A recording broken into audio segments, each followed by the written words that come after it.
It was a busy Friday evening when Eleanor Harrington pulled up to the curb in her shiny black luxury car. The valet rushed forward, opening her door with a practiced smile.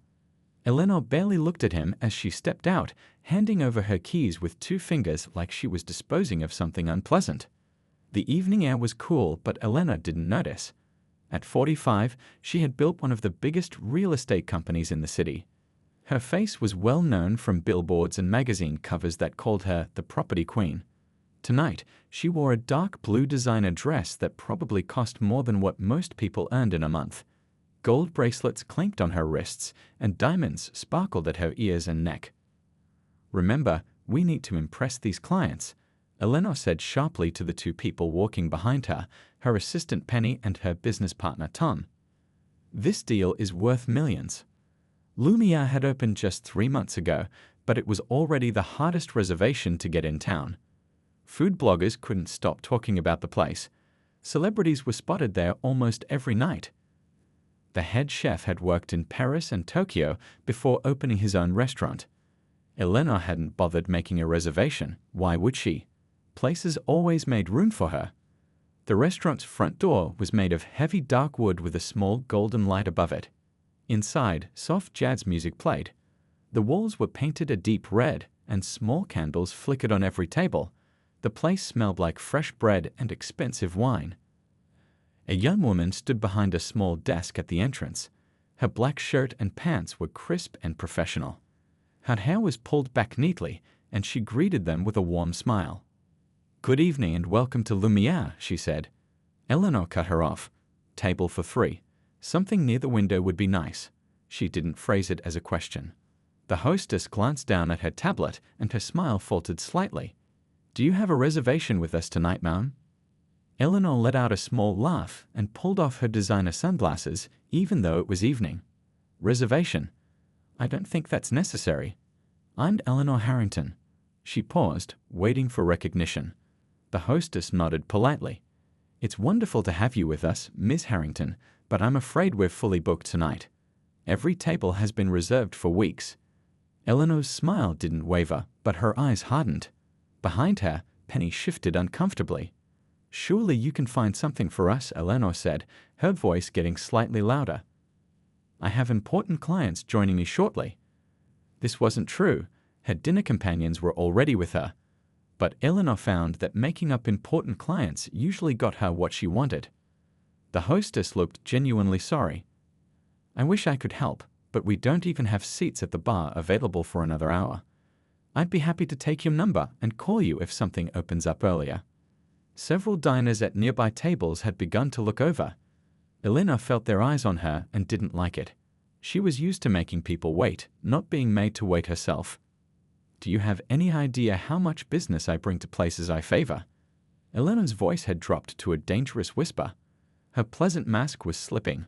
"One good word from me brings in customers for months. One bad word." She let the threat hang in the air. Just then, a server approached the hostess and whispered something in her ear. The hostess looked relieved. "It seems we've had a last-minute cancellation," she said. "We can seat you now, Miss Harrington." Eleanor's smile returned, though it didn't reach her eyes. "That's more like it," she said, adjusting her diamond necklace. "I knew you'd find something suitable." As they followed the hostess to their table, Eleanor didn't notice the uncomfortable glances exchanged by the staff or the whispers from other diners. In her mind, this was simply the world working as it should, bending to accommodate her importance. The hostess led Eleanor and her companions to a table near the center of the restaurant. Eleanor frowned. She had asked for a window table, and this clearly wasn't one. But before she could complain, she noticed a local TV personality seated nearby. Maybe being in the middle of the room wasn't so bad. More people could see her here. "Your server will be with you shortly," the hostess said, placing leather-bound menus on the table before hurrying away. "This place better be worth the hype," Eleanor muttered, looking around with a critical eye. She adjusted her chair 3 times before settling in.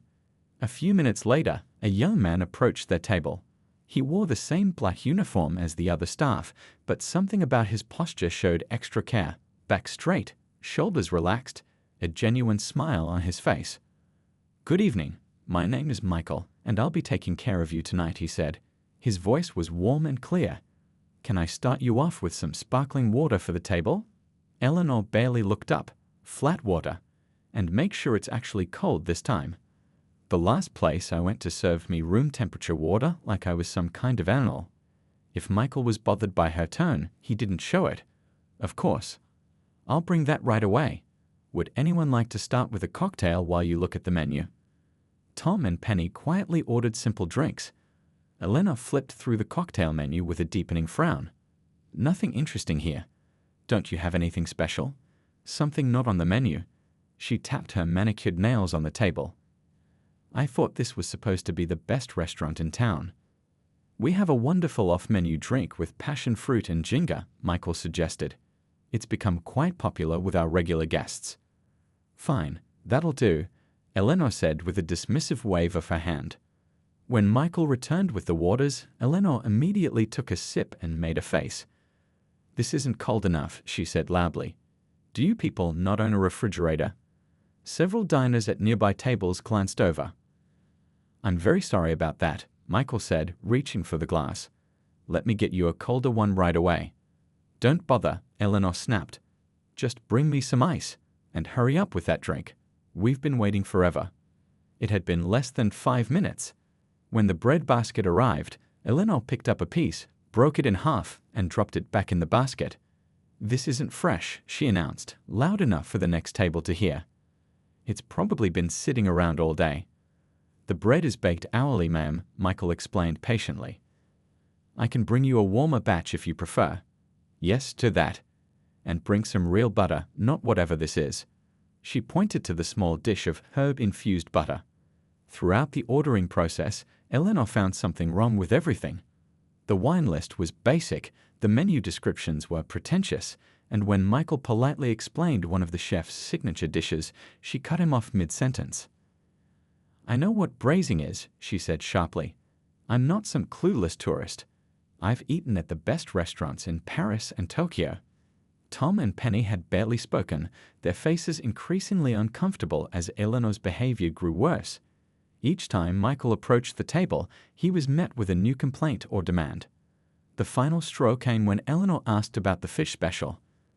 "Our chef prepares it with a light lemon butter sauce and seasonal vegetables," Michael explained. "Is the fish wild-caught or farmed?" Eleanor interrupted. "It's sustainably wild-caught," Michael answered. Eleanor let out a dramatic sigh. "And the vegetables? Are they organic? Locally sourced? Do you even know where your food comes from?" "Yes, ma'am. All our produce is locally sourced from." "I doubt that," Eleanor cut in. "Most places just say that to charge more." "Do you even have any training, or did they just hire you off the street? The service here is terrible." Michael's smile remained in place, but a muscle twitched in his jaw. The restaurant had grown quieter as more people noticed the commotion at Eleanor's table. Penny stared down at her lap, clearly mortified. "I apologize if our service isn't meeting your expectations," Michael said calmly. "I assure you I'm doing my best to." "Your best?" Eleanor laughed coldly. "If this is your best, I'd hate to see your worst. Is there anyone competent working here tonight?" The main courses arrived, presented beautifully on elegant white plates. Tom and Penny murmured appreciatively at the sight of their food, but Eleanor immediately began inspecting her dish like she was looking for evidence at a crime scene. "This fish is overcooked," she declared after taking a single bite, though the perfectly flaky salmon was exactly as it should be. Michael, who had been checking on a nearby table, quickly returned. "I'm sorry to hear that, ma'am. I'd be happy to have the chef prepare a new dish for you." "Don't bother. I'll eat it." Eleanor stabbed at her food. "But I want this taken off the bill." A tense silence fell over their table. Tom cleared his throat. "Eleanor, the food is excellent." "Perhaps." "Don't tell me what's excellent, Tom. I know good food." Eleanor cut him off without taking her eyes off Michael. "And this isn't it." The meal continued with Eleanor finding fault with everything. The sauce was too salty. The vegetables weren't cooked right. Her glass had a water spot. Each complaint was delivered louder than the last, ensuring everyone nearby could hear. Several diners were now openly watching the spectacle, some whispering behind their hands. Throughout it all, Michael remained professional, addressing each complaint with patience. He never argued or showed frustration, though the strain was visible in the tight corners of his smile. As the meal neared its end, Michael approached with a water pitcher to refill their glasses. He started with Penny, then Tom, and finally moved to Elena's glass. Perhaps it was the weight of her stare that made his hand tremble slightly. A single drop, just one tiny drop, of water splashed onto the white tablecloth beside Elena's plate. The restaurant seemed to freeze. The drop spread into a small dark circle on the cloth. Eleanor looked at the water drop, then up at Michael, her eyes widening as if he'd thrown the entire pitcher at her. Her lips curled into a cold smile. This was the moment she'd been waiting for. "Are you kidding me?" Her voice cut through the restaurant's gentle murmur. Conversation stopped. Forks paused midway to mouths. "You just ruined my evening." "I'm very sorry about that, ma'am," Michael said, quickly placing a napkin over the tiny wet spot. "It was an accident." "An accident?" Eleanor stood up, her chair scraping loudly against the floor. "That's your excuse. Do you have any idea what this dress costs? What if that water had splashed on me?" "Eleanor, please," Penny whispered, looking mortified. "It's just a drop of water. Just a drop of water." Eleanor repeated, her voice rising higher. "Is that the standard of service here? Just accidents and mistakes?" Diners at every table were now watching openly. Some looked uncomfortable, others annoyed. An elderly couple at a nearby table shook their heads in disapproval, though whether at Eleanor or Michael wasn't clear. "I demand to speak to the owner right now," Eleanor announced, her voice echoing through the now silent restaurant. "Right now." Michael nodded, his face composed despite the public humiliation. "Of course, ma'am. I'll get him for you immediately." "And you better believe I'll tell him exactly how incompetent you are," Eleanor continued, apparently energized by the audience she'd gathered. "Do you even know who I am? I'm Eleanor Harrington. I know every important person in this city. One word from me can make or break a restaurant." She gestured expansively, nearly knocking over her water glass, the very thing she was so upset about. "I've dined with celebrities, politicians, billionaires. I could buy this entire building if I wanted to." Michael remained silent through her tirade, his eyes downcast. "Well?" Eleanor demanded when he didn't respond. "Don't you have anything to say for yourself?" Michael looked up, meeting her gaze directly for the first time. There was no anger in his eyes, just a quiet dignity that made several onlookers shift uncomfortably in their seats. "I'll get the owner for you right away, Miss Harrington," he said quietly, turning away. "That's right, run along," Eleanor called after him. She remained standing, smoothing her dress as if preparing for an important meeting. She glanced around, noting all the eyes on her. A small, satisfied smile played at her lips. She'd made sure everyone knew who was in charge. Eleanor remained standing, straightening her expensive jewelry as the restaurant stayed eerily quiet. Some diners pretended to return to their meals, but most watched openly now, sensing the drama unfolding. Penny seemed to be trying to make herself as small as possible in her chair, while Tom checked his watch nervously. "I can't believe places like this stay in business," Eleanor said loudly, clearly performing for her audience. "When I post about this on social media, they'll be lucky if anyone books a table here next month." A few minutes passed. Eleanor was just about to demand that someone find the owner when she noticed a change in the atmosphere. The staff members around the restaurant have straightened their posture. A few nodded respectfully towards someone approaching from the back of the restaurant. A well-dressed man in his early 50s walked with quiet confidence through the dining room. He wore a perfectly tailored dark suit with no tie, and his salt and pepper hair was neatly combed. His face carried smile lines around the eyes, though he wasn't smiling now. There was something about him that commanded respect without demanding it. As he approached Eleanor's table, she immediately recognized the air of authority. This must be the owner. Her anger didn't disappear, but her expression transformed. The cold rage melted into a practiced, charming smile. "Finally," she said, extending her hand. "I've been waiting to speak with you." "Good evening." "I'm James Chen, the owner of Lumiere," he said, his voice calm and measured. He shook her hand briefly. "I understand there was an issue with your service tonight?" Eleanor shifted into what her business associates called her networking mode. Her voice became softer, her stance more relaxed, though the sharp look in her eyes remained. "James, it's a pleasure. I'm Eleanor Harrington," she said, as if her name should mean something to him. "I've been looking forward to trying your restaurant since it opened.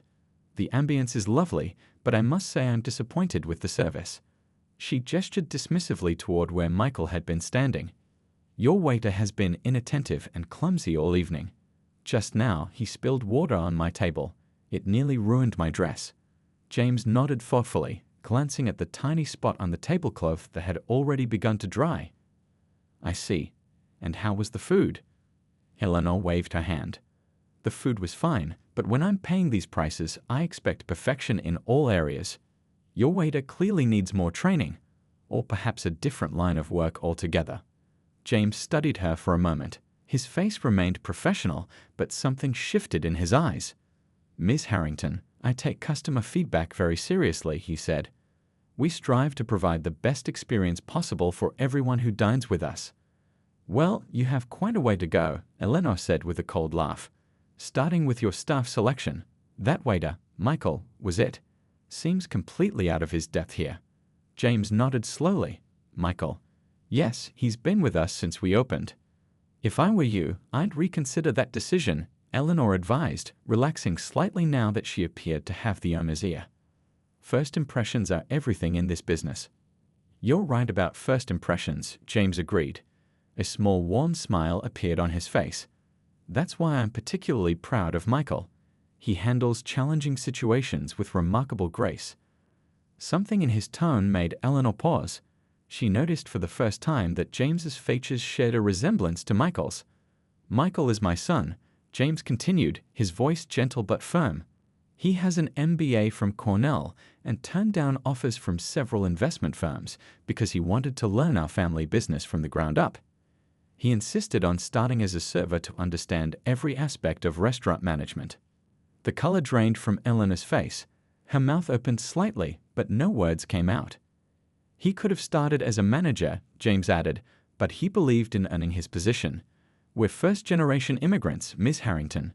Nothing was handed to us. We believe in hard work and treating people with dignity, all people, regardless of who they are or what they can do for us." The restaurant had gone completely silent now.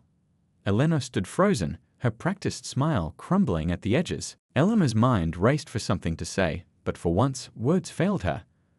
Her eyes darted around the restaurant, suddenly aware that everyone was watching her, not with admiration, but with disapproval. "I didn't realize he was she began weakly. "My son?" James finished for her, his voice remaining calm. "Would it have made a difference in how you treated him?" The question hung in the air. Eleanor shifted uncomfortably. James gestured to an empty chair. "Perhaps you should sit down, Miss Harrington. There's something else you should know." Eleanor sank into the chair, her legs suddenly feeling weak. Tom and Penny exchanged nervous glances across the table. "We've actually met before," James said, taking the seat opposite her. He folded his hands on the table, his wedding ring catching the light. "You don't remember me, do you?" Eleanor looked more closely at his face, searching for any hint of familiarity. Had he been at one of her charity galas? A business conference? "I'm sorry, I meet so many people," she began, trying to regain her composure. "It was 20 years ago," James explained. "I worked at Harrington Development, your father's company." A cold feeling spread through Eleanor's chest. She had taken over her father's real estate development company 15 years ago, but before that, she had worked there as a junior executive, overseeing HR matters. "I was a project manager in the urban development division," James continued. His tone wasn't angry, just matter of fact. "I had only been in America for 6 years. My wife and I came with nothing but hope and a willingness to work hard. I was so proud to get that job."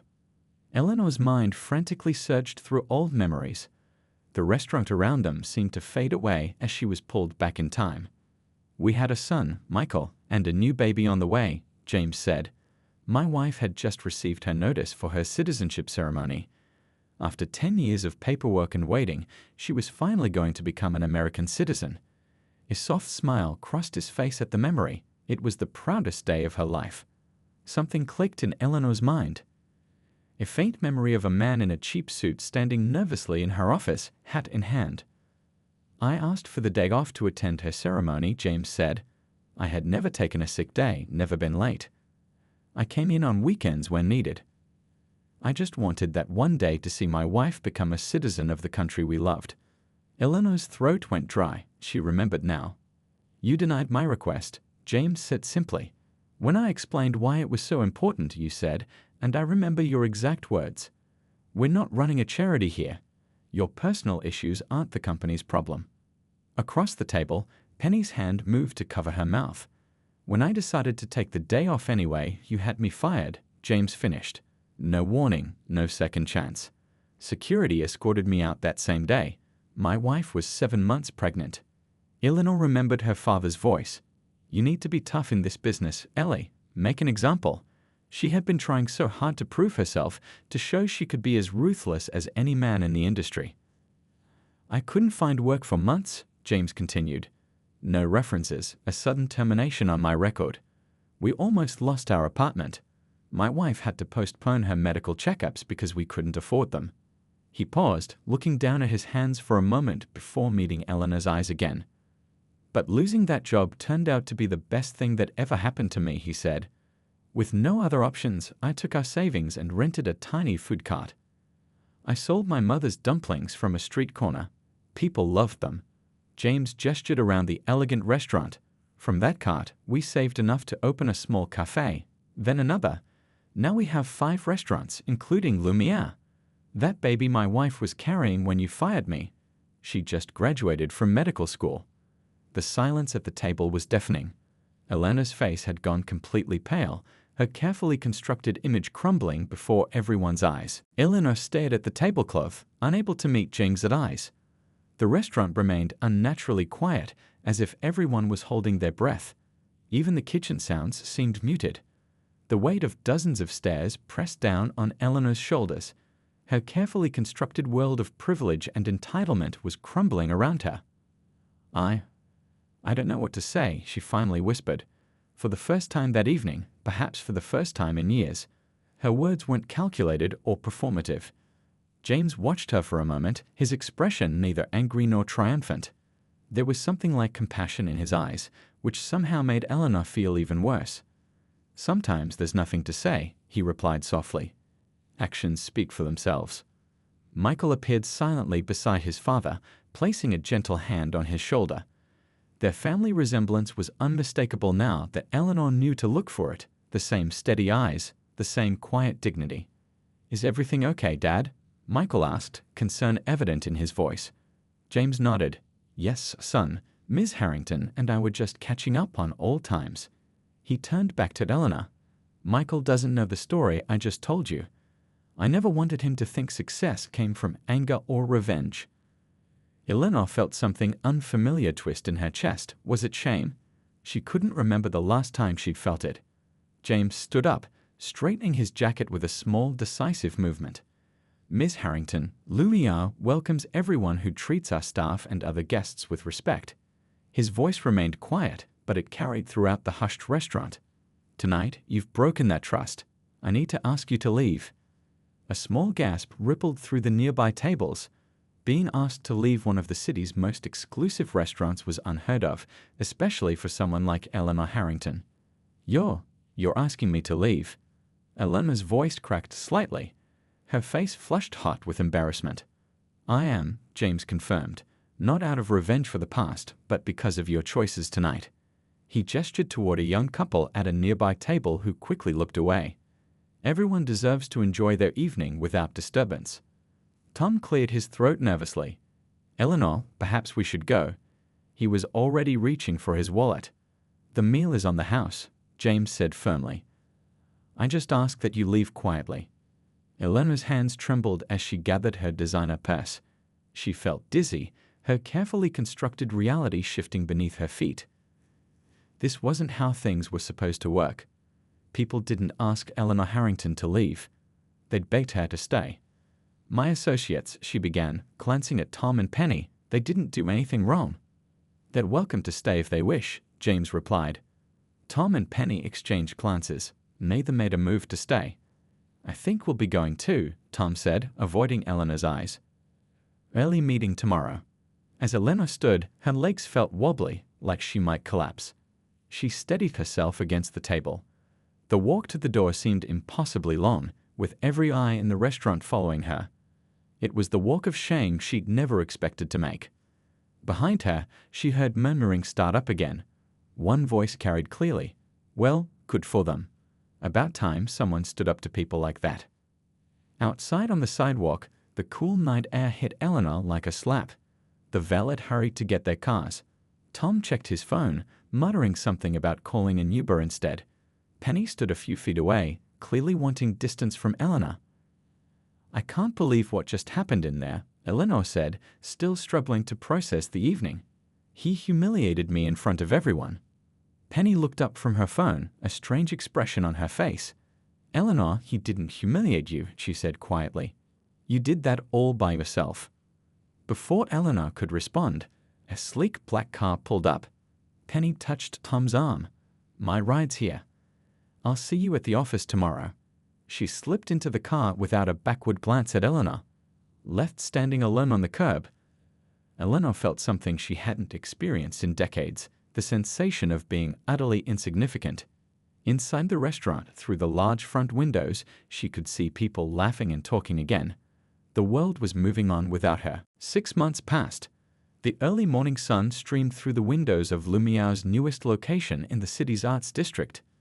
Michael moved between tables, adjusting flower arrangements and straightening already perfect place settings.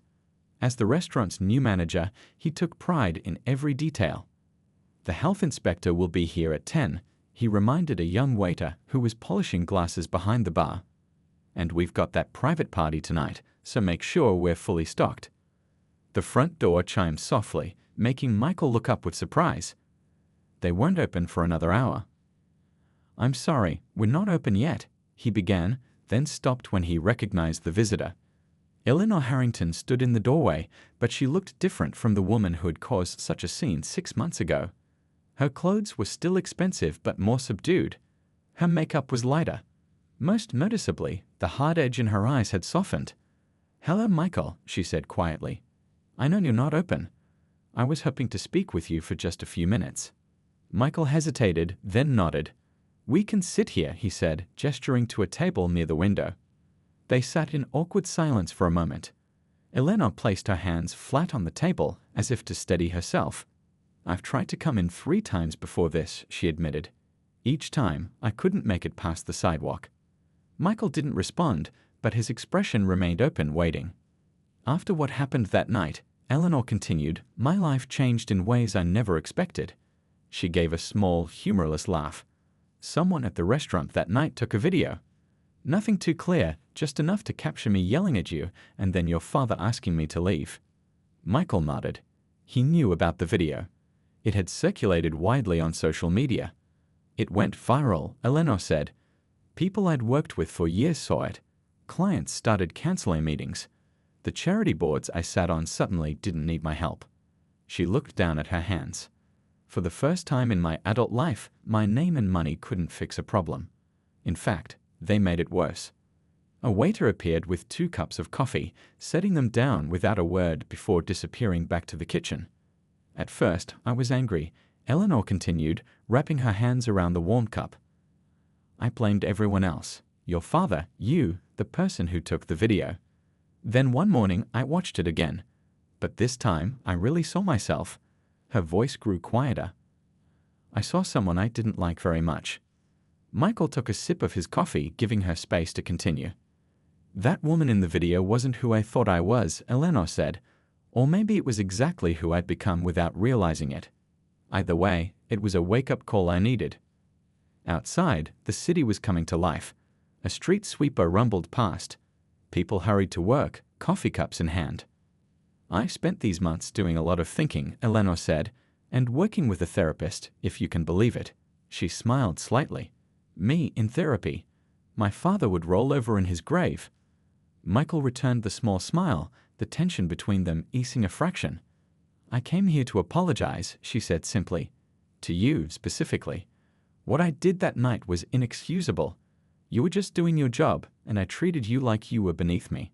She reached into her purse and pulled out an envelope. "I also wanted to give you this. It's not an attempt to buy forgiveness. I know better than that now. It's something I hope might make a real difference." Michael took the envelope cautiously. "It's paperwork for a scholarship fund I've established," Eleanor explained. "For service industry workers who are pursuing higher education, the first year is fully funded. I'd like your input on how to run it going forward, if you're willing." Michael opened the envelope, scanning the documents with surprise. The fund was substantial, enough to help dozens of students every year. "Why are you doing this?" he asked, finally looking up. Eleanor considered the question. "Because your father was right. Success should come from hard work and treating people with dignity, not from stepping on others." She paused. "And because I needed to do something real to change, not just say the words." As Michael looked at this humbled version of the woman who had once berated him so cruelly, he felt something unexpected: hope, not just for Eleanor, but for the idea that people really could change. "Would you be willing to tell your father about this?" she asked. "I'd like his blessing for the scholarship, but I'll understand if he wants nothing to do with me." Michael nodded slowly. "I think he'd be willing to talk. He's never been one to hold grudges." Eleanor stood to leave. "Thank you for hearing me out. That's more than I deserved." As she reached the door, Michael called after her, "Miss Harrington, everyone deserves a second chance. Even you."